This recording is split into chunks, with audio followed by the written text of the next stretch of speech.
Hi all, NCERT, Class 8 History, Chapter 8, Woman, Caste and Reform. Balance. Differences between men and women were not only in once in society. In most religions, people were divided along lines of caste. Brahmins and Kshatriyas considered themselves as upper caste.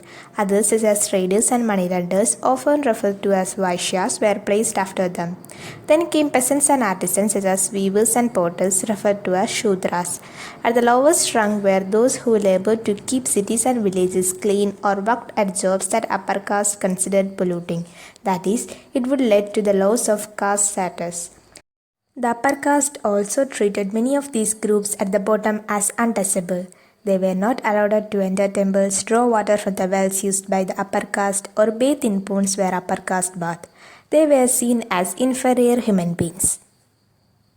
So, in most regions, peoples were divided along the lines of caste, that is, Brahmins and Kshatriyas considered themselves as upper caste, then came traders and moneylenders referred to as Vaishyas, then came peasants and artisans such as weavers and potters, they are referred to as Shudras, they are considered as untouchables, they were not allowed to enter temples, draw water from wells used by upper caste, or bathe in ponds where upper caste bathed.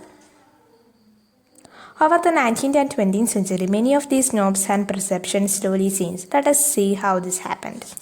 Working towards change. From the early 19th century, we find debates and discussion about social customs and practices taking on a new character. One important reason for this was the development of new forms of communication.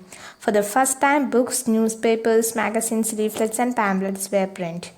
These were far cheaper and far more accessible than manuscripts. Therefore, ordinary people could read these, and many of them could also write and express their ideas in their own language. All kinds of issues, social, political, economic, and religious, would now be debated and discussed by men, and sometimes by women as well, in the new cities. The discussions could reach out to a wider public and could become linked to movements for social change. These debates were often initiated by Indian reformers and reform groups. One such reformer was Rajaram Mohan Roy.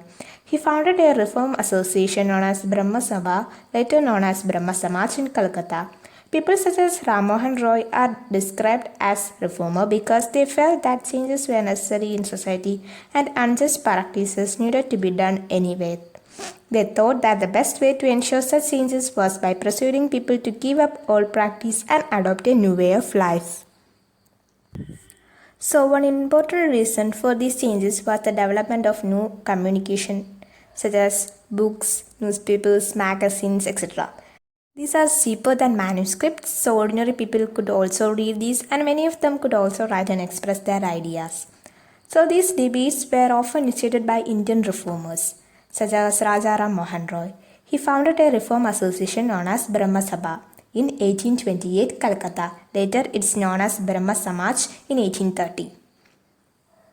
Thank you.